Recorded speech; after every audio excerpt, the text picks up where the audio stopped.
Oi,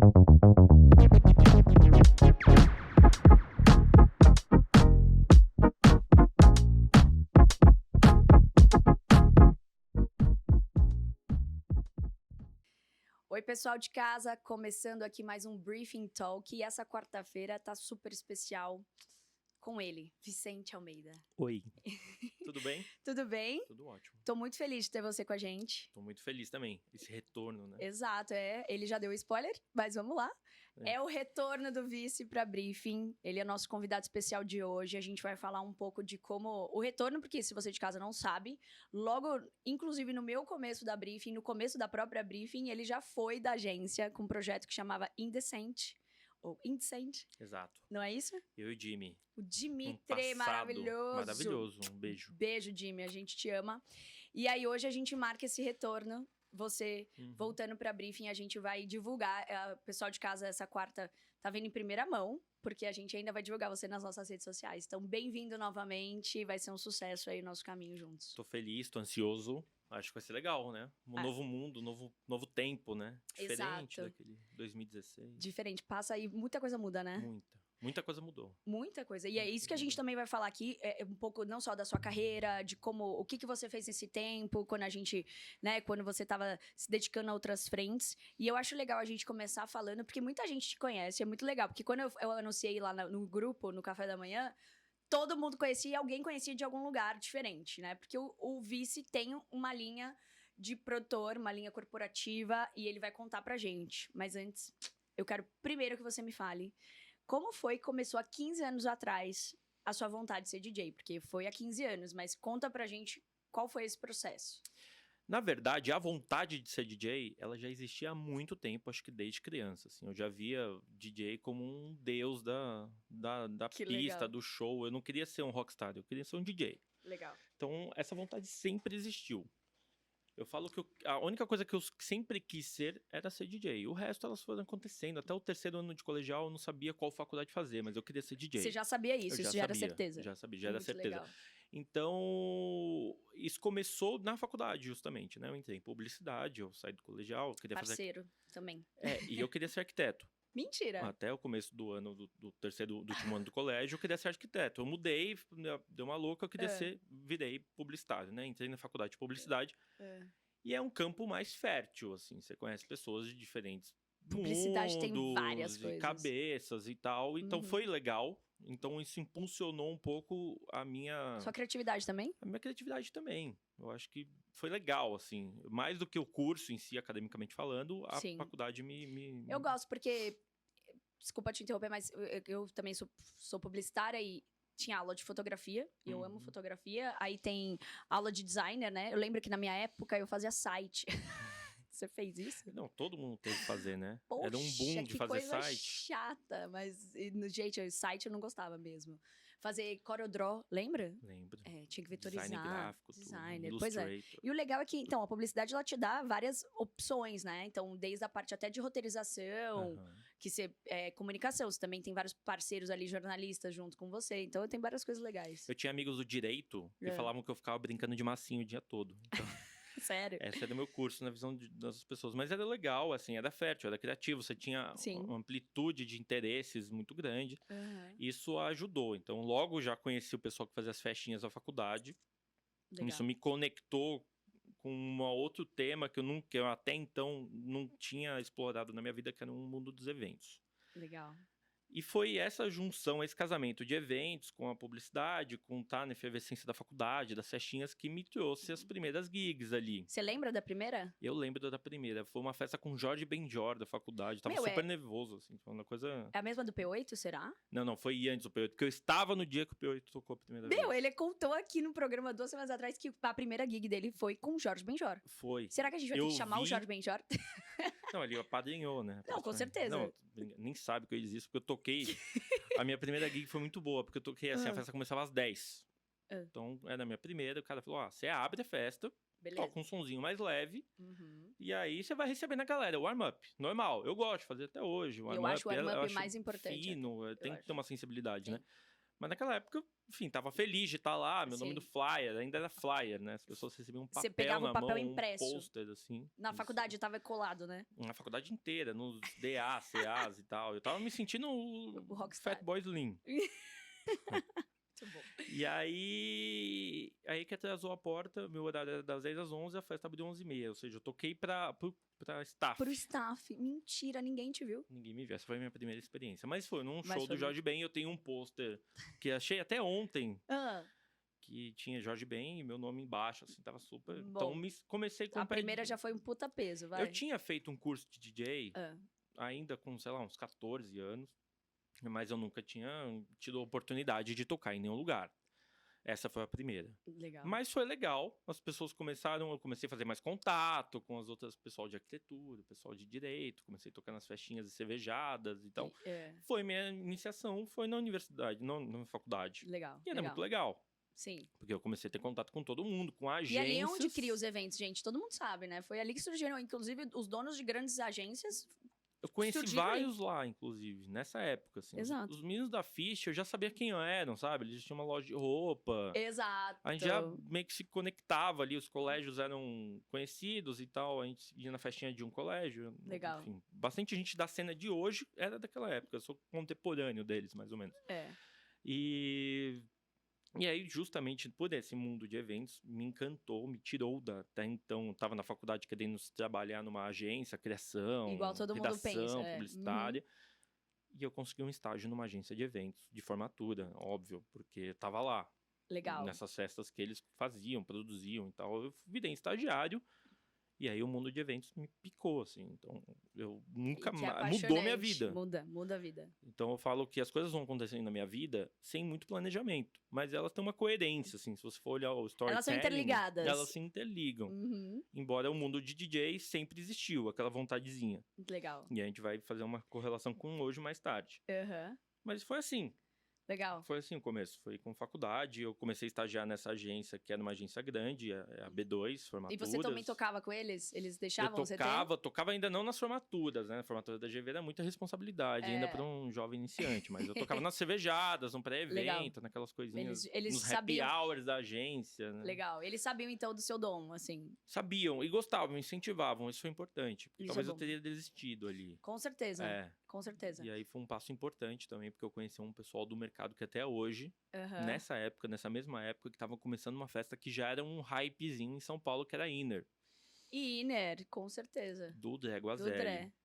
Então, verdade, Dré, a gente vai te chamar qualquer dia também. O Dré é parceiraço. E eu estudei na faculdade com o Almeidinha, que também era meu sobrenome, mas é do Rafael, ele mora em Portugal hoje, foi o cara que falou, cara, vem produzir a Inner com a gente. Legal. Então foi aí que começou a veia de produtor também? Tudo, porque conectou tudo, a cena de DJ. Aí foi com esse pessoal daí, né, que eu comecei a andar na noite paulistana, assim, encontrar um pessoal que já era mais velho.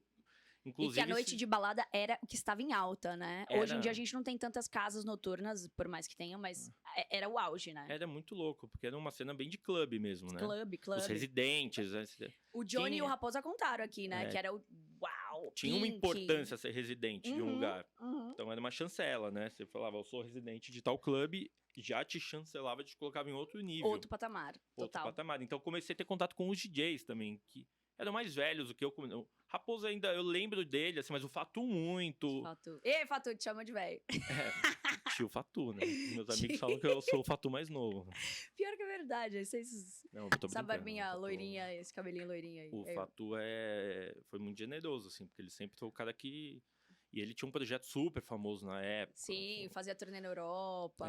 Então, eu olhava igual o Lucial também. Lucinho. Muito, total. Database, Yuri. Que tava falando com ele agora, antes da gente começar aqui. Eu era fã desses caras, assim, de certa maneira, né? E o pessoal da Ine me conectou com essa turma. E eu conheci o Jimmy, que a gente veio a montar uma turma, uma dupla. É verdade. Conta como foi que surgiu o Indecent. E por que é Indecent? Exatamente, é curioso. Nessa época, a gente produzia junto ainda. O Jimmy já conhecia o Dré há muitos anos. Eles eram da mesma... Não sei, eles já se conheciam há muitos anos, agora eu não me recordo por quê. E o Jimmy, numa hora, assim, produzindo a festa, ele falou, cara, vamos fazer um som lá em casa, quarta-feira, a gente gosta das mesmas coisas. Naquela época, o indie rock era o grande estilo, assim, mais hypado. Então, os festivais gringos estavam começando a vir pro Brasil, o Lollapalooza tava na iminência de chegar no Brasil, e essas bandas eram os mainstream. O hype, né? Tocava na Jovem Pan FM uma música do Strokes. Hoje em dia, o rock, ele perdeu um pouco de espaço, é cíclico. Então, eu falei, cara, a gente gosta disso, vamos montar alguma coisa nesse sentido. A gente ficou pensando num nome. E, pô, é indie rock. Nós gostamos de indie rock, o indie. Daí tem o D, né? O indie, que é de Dimitri, e o Cente de Vicente, né? O indecent. Então, a gente fez essa correlação com o indecente e com os nossos nomes e com o estilo que a gente queria tocar. E a gente foi pra noite. Conhecia já... O Jimmy já conhecia muito mais gente. Sim, porque o Jimmy, pra você de casa também não sabe, ele também é produtor. Ele é DJ, também é produtor. Pô, então assim, tudo loucura. Realmente tá... É muito doido como o mundo de eventos, a gente fala, né? É muito interligado. Então, o contratante, o cara da balada já foi... Enfim, já também foi produtor, que já... É muito doido. Todo mundo se conhece, todo mundo faz parte disso. Exato. E aí, além de... Aí você foi quando... 2016, a gente tava aqui vendo antes de começar o programa, a gravação, quando foi a primeira vez, nossa primeira conversa, né? 2016. Foi quando eu entrei na Briefing, né? Foi. Passa muito rápido. Passa. Nessa época, talvez eu estivesse trabalhando na Fishfire. Então, era esse um ponto muito interessante. Todo mundo sabe que a Briefing é da Uma, que é a junção da Haut Fishfire. E o vice era da Fishfire antes de sequer existir Uma. Por causa da Iner, também. A Fishfire, a Iner, o escritório da Iner ficava numa rua ali no Itaim. Groenlândia? Não, chamava porque Rua tudo Carla. era na Groenlândia. Era uma rua pequenininha ali, no Pedro da Varenga, pertinho. Na frente ficava uma outra agência conhecida e tal. Os meninos da Fish faziam festa com essa agência. E sempre estavam lá. A gente atravessava a rua, tomava um cafezinho. Na época, eles tinham uma loja de roupa, Soul. Sim, a Soul. Pedro Brau, Gui Teixeira. O Lourenço, o né? Acho que o Fabinho, e acho que o Pierre ainda não tava, né? Se não me engano. Eu acho que o Pierre entrou já numa fase mais madura, assim, já, deles. Mas eram uns 4. Enfim, daí eles estavam começando, alguém me indicou, sabe? E o Quintas era o produtor. Quintas! Eu fui fazer uma entrevista, falou, cara, você já produz ainda, já trabalhava numa agência, já conhece todo mundo, já toca, vem aí, porque o Réveillon de Milagres ia começar, ele ia ficar olhando muito lá pra Milagres e precisa de alguém pra tocar as festinhas. Então era um ano 1 de farofada, de... Nossa, aí foi quando você conheceu o Botelho também, acho. Foi quando eu conheci o Botelho. O Botelho tem outra história com ele, né? É muito louco isso. Agora eu nem lembrei. Agora eu lembrei que o Botelho a gente trabalhou junto anos depois, assim. Não, e também porque vocês tocavam... O Botelho também começou farofada junto. Não, conheci o Botelho então, já. Então, foi aí que, com certeza. E nosso relacionamento mesmo, de encontrar com a turma. A gente, na época, montou um grupo que chamava Hungry DJs. Eles montaram, né? Que foi a história do Blá, né? Lá atrás. Foi a história do Blá, acho que... Foi uma semi-briefing, se você for pensar lá atrás, muito lá atrás. Porque o Guga Ghiseline era um dos sócios, que é o sócio da briefing, do Blá. Do Blá. E aí ele chamava o Botelho pra tocar e também chamava, então tinha o Hungry DJs. O Botelho conseguiu um espaço lá, que era uma noite de sábado, todo sábado que ele fazia chamava a curadoria. Hungry DJs. Exato. Então era sei lá, um grupo de amigos que saíam pra comer, por isso o Hungry. Que era só pra comer e depois... Dá pra comer hambúrguer, porque todos eles eram gordinhos. Então lembra quando ia no Magui? Nossa, era demais. No Magui a gente ia, o Magui tem, como é que chama? Busger. Ó, propaganda aí, Magui. Olha lá. Mas, enfim, foi legal. Foi uma época boa. Foi uma época que conecta tudo, sabe? Tudo. É muito doida. Depois eu saí da Fish, fui pra uma... Mas eu queria ter um conhecimento maior. Foi o período que talvez eu quis mais ser produtor. Aquilo me encantou. Legal. Tive umas oportunidades, trabalhei, inclusive a Madonna vai voltar agora. Vai. Eu trabalhei num show da Madonna, o último que ela fez no Brasil, em 2012. Mentira. Já naquela época, assim, conhecendo todo mundo. Então, tive contato com os eventos maiores, com festivais. O Lola começou a vir pro Brasil e eu trabalhei nesse Lola. Fizemos tudo. Então, eu tive vontade de aprender e me aprofundar um pouco mais em produção. Me encantou um pouco mais que o DJ eu tava vendo ali que era um período um pouco mais estagnado. A gente tem esses períodos ainda, né? Ele vai e volta. E aquilo tava muito efervescente pra mim. Eu fui trabalhar numa empresa de som e luz pra aprender produção técnica, que é de um amigo meu de infância, o Ico. E o Botelho trabalhava lá ainda, ele tava saindo. O Ico? O Ico. Ah, o Ico mentira. vai casar esse ano, Sim, né? o Ico. Esse mesmo. Aí ele... Caramba! Foi uma escola. Patiani tava lá, Roberto Ferrato. Era só DJ. Só a galera. O Beto Ribeiro. Betão. todo mundo. Então, o Emi passava por lá, o Emiliano Beirute também. Sim. Enfim, então foi sempre muito... Minha vida profissional e minha vida de DJ... Sempre foi muito correlacionada. Foi correlacionada e misturada, né? Porque eu atendi os mesmos clientes. Exato. Né? Mas conta pra gente, aí você teve essa parte que você quis, se encantou e foi se dedicar ao lado de produtor, que aí você também foi pro lado corporativo, né? Todo mundo também te conhece muito por Diageo, Ambev. Fui. Conta essa experiência de trabalhar dessas grandes empresas, assim. É diferente, né? É muito diferente. Assim, mudou muito minha cabeça também, mudou profissionalmente, amadureci profissionalmente, tive um outro olhar. E também acho que a sua idade, você foi acompanhando junto, Fui acompanhando, eu comecei com um 18. moleque de 18 anos e ali no corporativo eu já tava com 28, 10 anos se passaram nessa loucura. Eu tava numa feira, produzindo uma feira, eu encontrei o Bruno Siqueira. Bruno, maravilhoso. Exato, e a gente já se conhecia, não lembro exatamente por quê.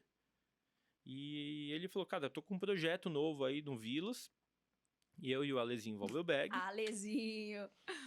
E, querido. Tá vendo? Tá todo mundo junto de novo, falo. Né?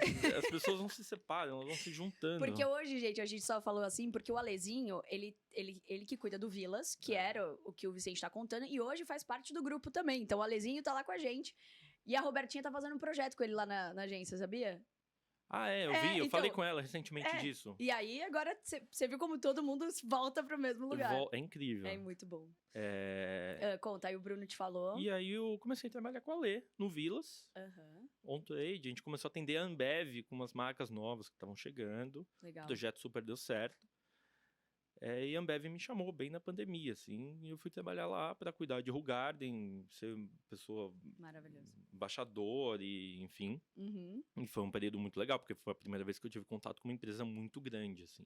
Que tem vários processos, né, também. Vários processos, um mundo corporativo, você tem um outro foco profissional mesmo. Sim. Então, eu meio que me desliguei um pouco dessa fase de produtor, então parou com show, enfim, essas coisas. De DJ também, certo? De DJ ainda tava rolando, mas teve a pandemia, né? Foi um período assim, muito esquisito. Mas eu joguei de cabeça ali da Ambev para Diageo, foi uma experiência ainda mais, porque eu virei uma posição que tinha uma gestão, enfim, já comecei a subir um pouco, já tinha um olhar mais clínico. Tava na área de eventos, então ainda era bem correlacionado, eu ainda sabia onde eu estava pisando. Exato. E você conhecia as pessoas com quem você estava falando, né? Conhecia muito, né? Conhecia desde o começo, só que tem uma grande questão. Eu não podia mais ser DJ. Compliance, né? Um grande drama da minha vida, assim, talvez o maior que eu enfrentei. Porque foi a minha única primeira paixão na vida, que era ser DJ. Eu falei no começo. Sim. A única coisa que eu tinha certeza é que eu ia ser DJ. O resto foi acontecendo, mas me proibir disso, assim, era uma coisa... É conflito de interesse, né? Exatamente, essa é a questão. Eu não podia falar profissionalmente por uma empresa multinacional com um cliente e executar uma outra atividade remunerada. Você ia se colocar nos mesmos projetos e tudo mais. Não é legal, existiam regras para isso, ok, vou respeitar. Exato. Mas estava tudo muito legal, até eu ponderar que isso talvez não fizesse tanto mais sentido. Mas pode ter sido muito importante, talvez, porque aí sim você percebeu que a música e o que o DJ fazia falta, talvez. Será que não? Exatamente. Não eu acho que eu tô aqui hoje porque eu tive essa percepção. Sim. Talvez eu não tivesse passado por essa experiência, você talvez não, né? Não, me construiu muito, assim, me amadureceu muito, principalmente sobre o mercado e sobre olhar de marcas, porque eu fui pro outro lado da mesa, né? Que aí você virou cliente. Exatamente, eu entendi as dores do outro lado. Que a gente sempre, me dá dinheiro, vamos fazer projeto, enfim. Você entende um pouco de estratégia de marca, de construção de marca. Você se coloca numa posição mais de analista, de planejador. Então, hoje me trouxe essa carga de experiência. Muito bom. Que é muito importante para um evento corporativo, até mesmo para os sociais. Porque eu começo a entender um pouco... a dinâmica. O jogo. Sim. A dinâmica. Então, todas essas etapas da minha vida me construíram, foram alicerces, tijolinhos para chegar onde eu tô agora, assim, ganhando experiência. Muito bom. E hoje eu sou um DJ muito diferente do que eu era há 15 anos atrás. Muito, assim, como personalidade, como forma que eu enxergo a profissão. Legal. Sua bagagem te trouxe tudo isso. Exatamente. Né? Acho que uma das nossas primeiras conversas agora nesse retorno foi, você me perguntou quais são as suas expectativas. Eu já tinha muito bem definido quais eram, assim, porque... Pô, eu tenho uma carga, um ativo, né? Que é essa experiência toda que eu não quero desperdiçar desse ativo. Lógico. Então, eu me construí também nesse processo muito em eventos sociais. Exato. Passei por todos os processos. Comecei de baixo, assim. Eu falei, cara... Sim, assistente. Talvez evento social, no começo, não era a minha grande vocação, mas virou. E hoje talvez seja uma das que eu mais gosto de fazer. Se não a principal. Esse que é o louco, porque é só a gente fazendo... E estando ali, tendo aquela experiência que você percebe, né? Porque, Exato. Inclusive, todos os DJs passam nessa mesa, sendo briefing ou não, que a gente sempre traz também outros convidados. É engraçado que todo mundo tem essa percepção. Lógico, tem os mainstream, mas todo mundo tem a percepção de que o corporativo e o social é muito legal, né? Que depois de um tempo ele vira apaixonante.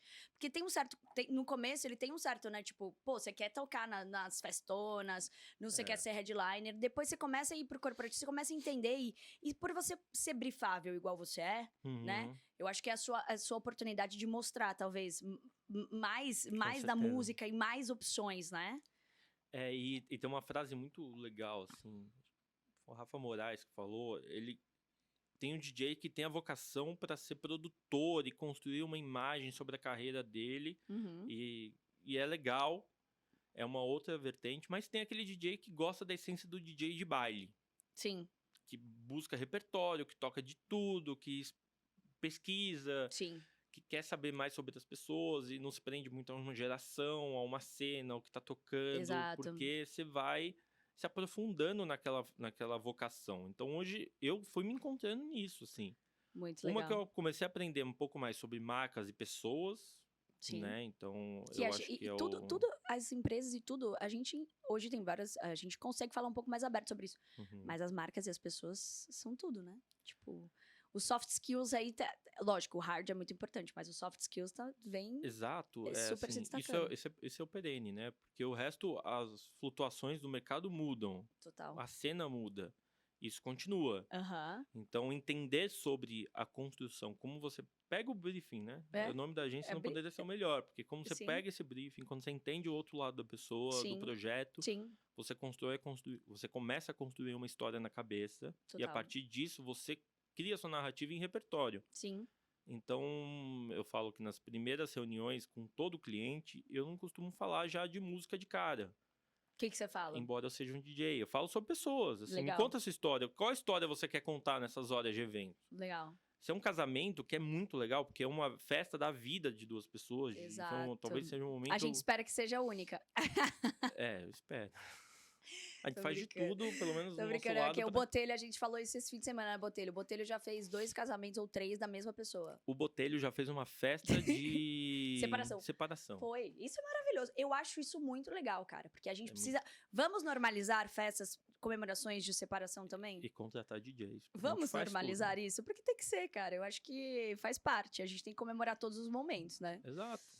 Mas conta, então, foi aí que você veio dessa parte do social, e aí onde você tá, e você sentiu essa paixão, e eu acho que isso é um pouco que a gente pode contar pro pessoal de casa, o que eles podem esperar do Vicente, eu acho, do Vice, né, porque, detalhe, o Vicente vem pra briefing, e ele vem com esse rebranding, né, a gente apresenta um novo Vicente, o Vicente antes, depois do de Indecent, foi Vicente, e agora ele vem como Vice, seu nome artístico agora é Vice.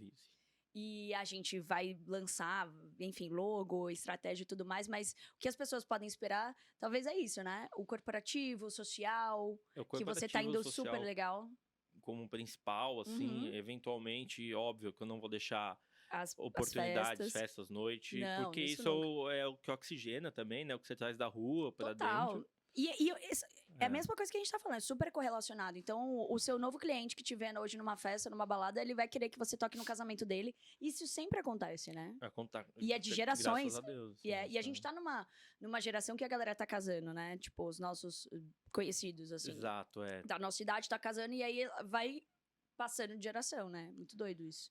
E a balada faz essa manutenção. A casa noturna faz porque a galera jovem dos 18 tá ali. Ela te vê, né? Ela gosta daquele ambiente, ela quer replicar no evento dela o que ela tá vendo ali naquele momento, enfim. Fala muito sobre isso também, né? Sim, muito. Mas me conta uma coisa que é super legal, que eu acho isso muito bacana, que é você ter sido DJ no Lola durante vários anos, residente do Lola Lounge. foi talvez a jornada, né? Gosto dessa frase que tá na moda agora, essa palavra. Mas foi a mais interessante da minha vida, assim, sem dúvida nenhuma. Eu sou muito grato por isso. Me projetou bastante. Talvez a gente podia ter usado isso de uma maneira melhor, mas isso nos projetou e a gente chegou... Eu diria que a minha dupla com o Jimmy, ela chegou naquele quase, assim, sabe? A gente escalou e aí... Quase, mas foi quase, porque a gente flertou muito com os eventos grandes, com produções grandes, com produtores grandes por causa do Lola Lounge. E foi uma história muito curiosa. Eu tava com o Jimmy no evento, no Lola. Foi o primeiro Lola que aconteceu no Autódromo de Interlagos. Logo, ele ia ter um camarote. Tá. Até então, esse camarote foi desenhado para ter uma canja de algum artista do palco. Principal. Ou um deles, né? Sei lá. Um DJ, alguém era a tenda eletrônica, na verdade, para fazer uma palhinha lá. E agradar a galera, porque era uma área privilegiada. Era um espaço que eram 5 mil pessoas, mas eram 5 mil pessoas convidados, enfim. Sim. Pessoal que... E o produtor, chefe, era muito amigo do Dimitri. E o artista, eu não me lembro qual, ele recusou. Ele chegou, era um gringo, ele falou, não vou tocar mais. Ele estrelou e foi embora. E ficou sem DJ. Puts. Só que o evento é no Autódromo de Interlagos. Não dá pra ligar pra alguém, vem agora em 10 minutos. Casualmente, a gente tinha tocado à tarde, tava com o equipamento na mochila, dentro do Lola, assistindo New Order, assim. Mentira. Então foi o acaso da vida que precisava. O cara mandou uma mensagem. Você tá com essas coisas? Eu tô. Você quer vir tocar aqui? A gente tocou. E foi coisa assim, de louco. Qual a chance disso acontecer? 0. E deu super certo. Legal. Eles gostaram, eles amaram. E a gente começou a ser chamado para ser o residente por 7 anos consecutivos. Isso nós fomos os residentes. Do Lola Lounge. Do Lola Lounge. Esse projeto foi crescendo. O Lollapalooza foi crescendo. E a gente lá dentro, junto, eu comecei a trabalhar na produção do festival. E junto. Então foi uma experiência muito legal. E a gente começou a tocar junto com umas caras tipo o Diplo, o Skrillex. O Lucinho já desligou o som do Skrillex? Já, tem no YouTube. Maravilhoso. Mas a gente começou a tocar junto, back to back com esses caras que são gigantes, assim. E ser chamado pra after, pra tomar cerveja com eles. Então foi muito enriquecedor. Foi muito legal que a gente, nessa época, tivemos contatos com muitas marcas. E as marcas que estavam no Lola nos chamaram para muitos projetos. Eu conheci muitas pessoas do mercado. Legal. Pessoas que já conhecia ou novas. Enfim, foi um período de conexão muito grande, assim. Então foi que é super valioso. A gente sabe o tanto que o networking é primordial na nossa área, né? E acho que voltando na questão do rebranding comigo, que a gente tá trabalhando agora, o mais importante é eu me deslocar um pouco desse network. Eu fiz tanto network, que eu fiquei muito no B2B ali. Agora precisa te ver como talvez as pessoas precisam me conhecer, né? Os consumidores, porque a galera da indústria, da cena, elas já me conhecem, mas eu era aquela pessoa meio híbrida ali. Eu tava entre a produção, entre o produção artística. Faz tudo nesse sentido, né? Acaba que virava, né? Porque, Sim. Já era conveniente estar ali no mesmo lugar. Você já entende do evento, já entende do que tá acontecendo. Dá pra entender, então. E nessa época que eu tava no corporativo, eu falei, meu Deus, eu não quero ser isso. Eu não quero nem estar aqui. Tá vendo? Tudo isso me construiu para ser quem eu sou hoje, mas eu quero ser minha grande paixão e a minha grande vocação é ser DJ. Então vamos usar tudo isso e agora construir uma história nova. Acho que a Briefing ajuda bastante. E a gente vai construir um caminho lindo, você vai ver. Mas falando um pouco também, como a música, Briefing, você tá sempre interligado que você foi curador artístico do The Town, de uma parte de bandas, não foi isso? Conta pra gente.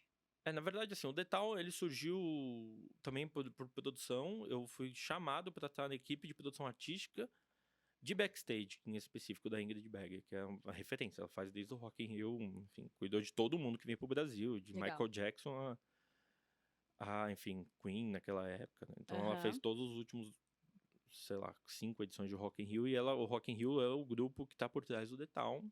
Sim. Ela me chamou. E eu já estava fazendo uma operação que a gente chama de In and Out, que é basicamente cuidar do palco principal, que é do Skyline. Então eu tive contato com a produção do Post Malone, do Bruno Mars, do Foo Fighters. Então eu fiquei ali, né, dentro da equipe dela. Eu lembro, a gente se encontrou. A gente se encontrou, talvez. Antes, talvez, que era uma loucura, né? Não sei. Foi pesado. Mas assim, não, a gente se encontrou antes da... O P8 tava tocando no Seara. Lembra que a gente se encontrou? Lembro. Fui dar uma olhada, eu acho. Conta. E aí, um outro amigo tava na produção do Artist Village. E ele falou, cara, preciso colocar algumas pessoas pra tocarem aqui. Me ajuda nessa curadoria. Que é só pra pessoal saber, é um lugar que só toca os artistas convidados, né? A Vila dos Artistas. Exato. É legal. E aí como o pessoal muito é do Rio, né? Do Rock in Rio, e eles queriam apresentar o The Town no festival de São Paulo. Os palcos, eles eram com temáticos. artista de São Paulo. Então a gente foi buscar na cena, né? Não eram DJs, na verdade. Eram artistas bandas ou artistas cantores, enfim, pra mostrar. Essa era uma área que andava um pessoal da indústria mesmo, de gravadoras, produtores, artistas. Era uma área de convivência comum ali, que é bem restrito. Igual no Tomorrowland, né? Igual no Tomorrowland. Todo festival tem, porque o grande trunfo do festival é juntar toda essa galera num ambiente só, né? E detalhe, é fazer o business, é o network. Fazer o business. Então tinha muito jabá de gravadora ali, muito. Não sei. Pra pôr, enfim, mas eram artistas pequenos. Foi legal. Eu gosto muito disso. Eu gosto de fazer essa curadoria. Então, é isso que eu quero que você conte. Você gosta de hospitality, né? Então, tudo que eu fiz, na verdade, a gente tava tratando como um termo genérico, assim, produtor de eventos, mas na verdade é um ato de hospitalidade, receber as pessoas, e eu fiz muito isso para artistas, né? Sim. Foi uma das primeiras oportunidades que eu tive, fazer camarim, fazer backstage com diferentes produções em festivais, então Madonna 2012... Eu gosto muito também, eu fiz Metallica, muita hospitalidade. E viajar com os caras, às vezes. Muito tem bom. Outro dinamismo, que é o tour management. Então, você viaja com os caras e resolve os problemas todos logísticos. É o que você faz, né? Eu faço muito isso. E é tão complexo quanto. Eu acho que poucas pessoas sabem, mas eu ainda sou produtora artística de Trancoso. Eu sou como Halt, né? Mas faço do Réveillon todo e adoro essa questão de logística. É um outro lado que eu gosto. Além de gostar muito de vender, ser booker, gosto muito de hospitality e de fazer camarim. Fiz muito, de vários artistas, inclusive da Uma. Gostar de logística é ser meio masoquista, né? Eu sei. Gosto e faço do Réveillon todo. E é maravilhoso, mas é um desafio. Mas é o que eu faço, assim, é o único que é o de Trancoso. Mas é meio maso mesmo. Grande, assim, porque você tem muita responsabilidade. Porque cai o voo, cai o motorista. Fecha o aeroporto. O que vai fazer? Pega uma van, pega um carro. Já aconteceu de tudo. Não, e avião particular? Cota 2 horas antes. Não, tem que gostar, é desafiador. Fortes emoções. Já aconteceu de tudo, tudo. Conta uma legal aí pra gente. Teve uma vez que o Iggy Pop, que é um cara assim, super renomado, ele é uma lenda do punk rock, ele veio pro Brasil, mas não pra um show, ele veio pra um lançamento na Chili Beans, no São Paulo Fashion Week, de uma coleção. E caiu no colo esse job aí. Nem sei se na época eu deveria ter aceitado, né? Mas foi legal. A gente teve que buscar o cara no aeroporto. E essas logísticas internacionais, quando vem um artista grande que não vem num próprio avião, ele vem, sei lá. Você tem uma opção do aeroporto de fazer um serviço de buscar o cara lá, ele faz uma alfândega separada, porque você tira ele do tumulto. Sim. Pode atrapalhar até a operação e a segurança do aeroporto. Tem uma pessoa muito famosa ali no desembarque, Total, porque aí fica aquela confusão. E a gente contratou esse serviço, enfim, e o cara não simplesmente sumiu no aeroporto. A gente perdeu o artista no aeroporto, o artista internacional, assim, com grandes expectativas, né? A gente tava esperando ele num outro terminal, que era um terminal militar do outro lado. E aí, onde ele tava? Ele tava no Starbucks do Terminal 3, tomando um café. Um café, conversando com os fãs. Ele ficou meia hora esperando. Então acontece de tudo. O cara deu uma louca, ele quis ir no free shop, ele pegou a malinha dele, foi comprar uísque. Liberdade total. E ele veio sem produtora? Ele veio com um produtor, e o produtor... Sabe que naquela época não tinha tinha que comprar chip. E o cara não conseguiu conectar, porque o Wi-Fi era terrível do aeroporto de Guarulhos. Aí ele não conseguiu falar, e eu não consegui falar com o cara. Porque hoje em dia o WhatsApp facilita muito, vai, fala sério. Quando vem um cara muito grande, geralmente um produtor igual a mim, ou uma pessoa que tá acima, ele vai pros Estados Unidos, ele pega o cara e vem com o cara. Sério? Eu jurava que ele só esperava aqui. Pra não dar esse Pra não ter esse BO. Esse cara, ele não é que ele deu trabalho, ele conheceu o Brasil, ele era no Vila Lobos, ele parou no Ceasa, quis ver um samba no Ceasa, imagina descendo com o cara, vestido sem camisa, com uma jaqueta de couro, assim, juro, parecendo... Tudo punk rock, né, óbvio? Punk rock, filmando, com o celularzão lá, então acontece de tudo, você tá preparado pra tudo, agora no The Town... a gente teve que achar babá, porque uma artista de Austin veio com uma filha de colo e tinha que achar berço, contratar berço e uma sala e com isolamento acústico pro bebê não acordar. Isso. Porque é super fácil, dentro de um festival de música, você ter o isolamento acústico numa sala para um bebê. É muito simples, né? Você nem sabe, as pessoas te pedem isso, você fala, não sei como é que faz isso. Você tem quanto tempo? 2 dias? Não, 2 horas. Tem 2 horinhas pra resolver. É difícil. Pega a caixa de ovo. Já fez isolamento acústico com caixa de ovo? Eu acho que dessa vez foi assim também. Com certeza foi caixa de ovo, gente. Enfim. Não tem como ser tão rápido assim. Mas então isso também te dá um skills. Não, e outra, de agilidade, entendeu? Pensar rápido. O problema chega, você já pensa. Já tem meio que essa capacidade. Como DJ também. Total. Por exemplo, desligou o som sem querer, puxou alguma coisa, esquentou, superaqueceu o mixer. Nossa. Acontece, né, gente? Tipo, tocando de dia, superaquece, ele tem um modo de segurança que ele mesmo desliga. E aí, como que faz?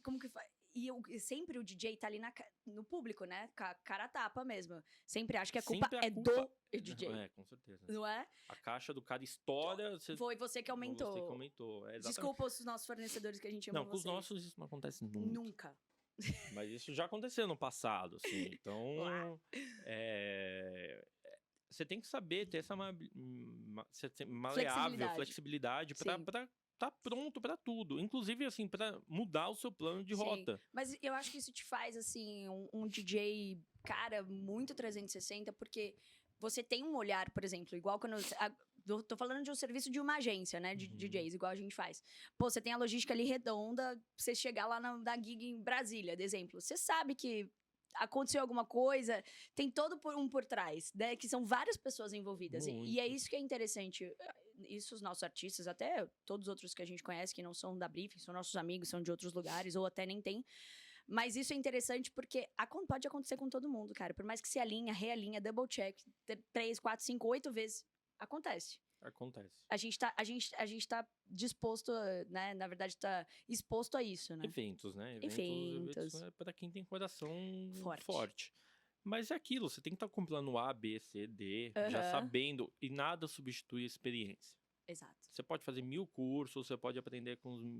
Mas passar por esses perrengues te cria uma casca e, assim, uma camada de... Eu sei que ali pode dar problema, então já estou preparado para essa situação. Eu sei que ali pode acontecer tal coisa, então eu já estou pensando numa solução. E, ao mesmo tempo, com repertório. O que você imagina por uma... Já aconteceu isso e também vira uma experiência para você fazer uma reunião... Você ter pegar mais informação. Uma reunião de briefing. Quando você achava que estava com uma super segurança, esse evento vai ser baba. Vai tocar tudo que eu gosto. Eu vou tocar tudo que eu gosto. Eu já peguei a vibe deles. Aí você chega e você vê que nada. Daquilo... Isso acontece muito. Porque... sim, os meninos falam bastante disso. Foi totalmente diferente da reunião. Foi totalmente diferente. Você tem que estar preparado para olhar a pista. O DJ, óbvio, ele tem uma percepção do que ele vai tocar, mas não é um roteiro. Você tem que ficar olhando a pista o tempo todo. Você tem que ficar entendendo aquela vibe, construindo aquela pista. Então tem toda uma troca ali. Então você tem que mudar o plano várias vezes. Né? Isso acontece todas as vezes. E isso que é interessante de você ser brifável, né? De você aceitar ter essa flexibilidade de tipo...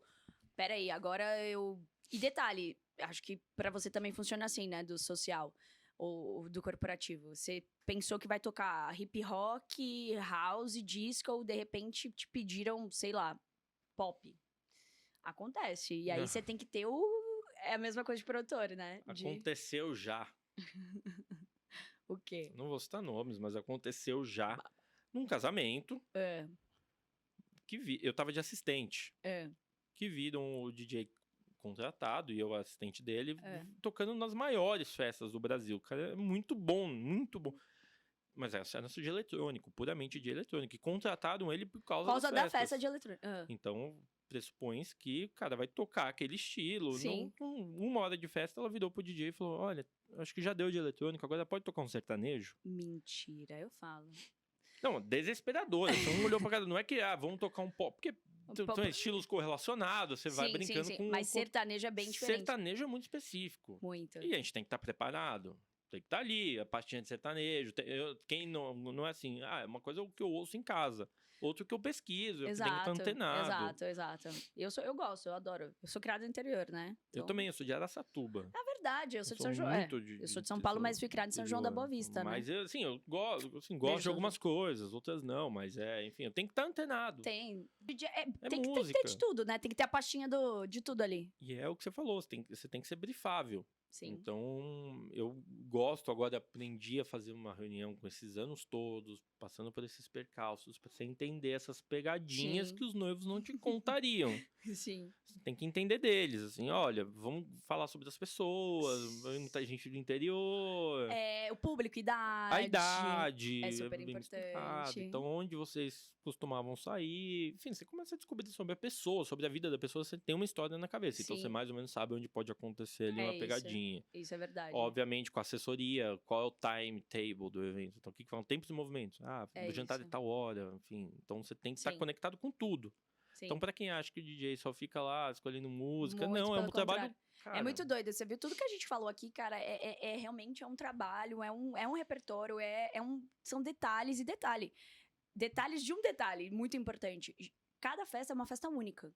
E é personalizado. E cada ser humano, igual a gente tá falando. Então, são esses detalhes e a gente também tem com os imprevistos. Então, por isso que a gente tem que estar atento a tudo, né? Exatamente, muito bem preparado, assim. Inclusive, essa minha bagagem de produtor me ajudou numa situações, Seu assim, olhar, técnicas. Né? Total. Você tá com chiado no som, o cabo XLR, já sabe o nome, Já sabe como troca, às vezes eu tenho. Legal. Porque eu já sei onde... Pode dar pouco sobre o ciclo, né? Sim.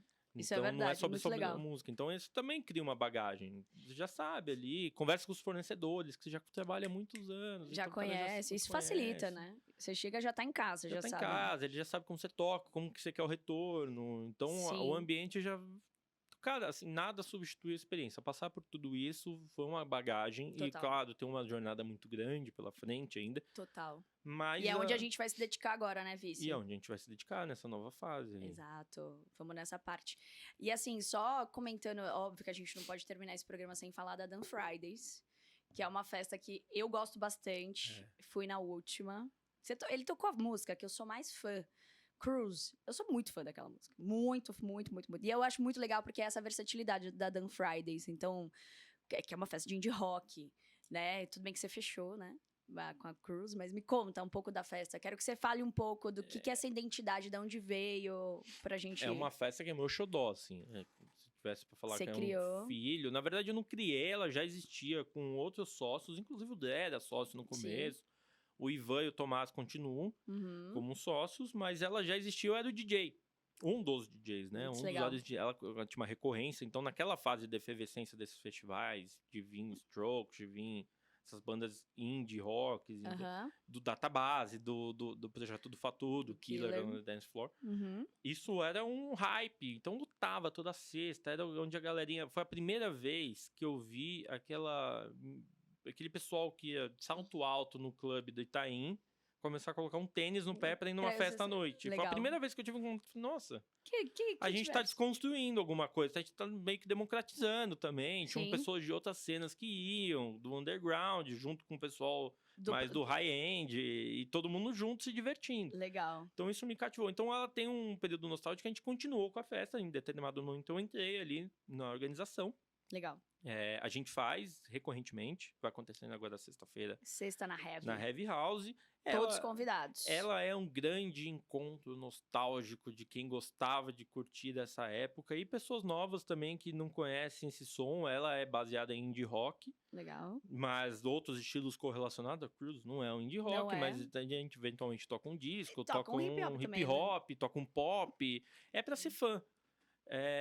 Quando a gente descompressão, assim, a gente se liberta, toca várias coisas que porque geralmente hoje em dia, não dá pra tocar. num clube, numa festa, a não ser que é uma festa particular, óbvio, né, mas é difícil de conseguir ouvir tantas músicas nostálgicas, assim, que você curte tanto. Eu dancei horrores. É pra dançar, é divertido, e eu tô ali na cabeça da criação ainda da curadoria, de escolher quem vai tocar. Sim. Na última edição foram os meninos todos aqui da Briefing, vários deles, próximos vão vir mais, enfim. Sim. Mas é porque eu gosto também de trazer de pessoas que não tocam esse som. Falou, cara, não, você vai... É indie rock. E desconstrói, né? Né? É como se a pessoa... Assim, é termo muito velho. É como se a pessoa abrisse o iPod dela e tocasse um sonzinho. Quem nunca fez isso numa festa, sabe? Total. Tipo, sem compromisso com a técnica, às vezes. Ou é pra ser fã. Então, é bom que eu ainda tenha esse lado na minha vida, de cuidar um pouco da Dan. fazer essa produção executiva e tal, porque me oxigena também, me conecta com o passado, quando tudo era muito fã e pouco... Sim. Hoje é muito mais responsabilidade, a gente tá iniciando um projeto que é o projeto atual da minha vida, enfim, a gente tá fazendo esse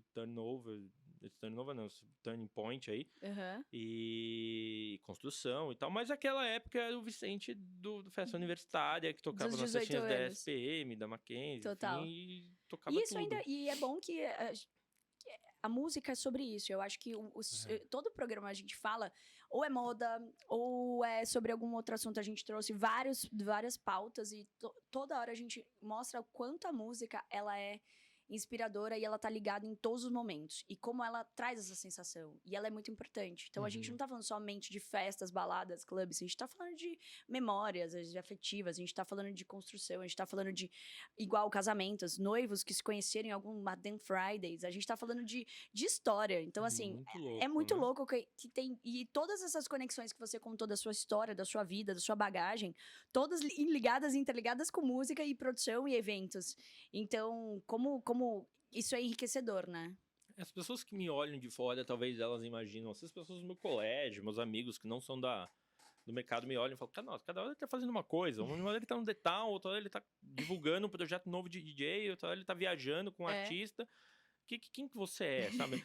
Mas na verdade eu sou isso, isso tudo tá interligado. As pessoas, inclusive, estão interligadas, né? A gente tá reencontrando várias, o Ale, que voltou, tá na Uma agora, com o Vilas, a Robertinha que tá com ele, o Botelho, que eu trabalhei em situações, enfim. É isso.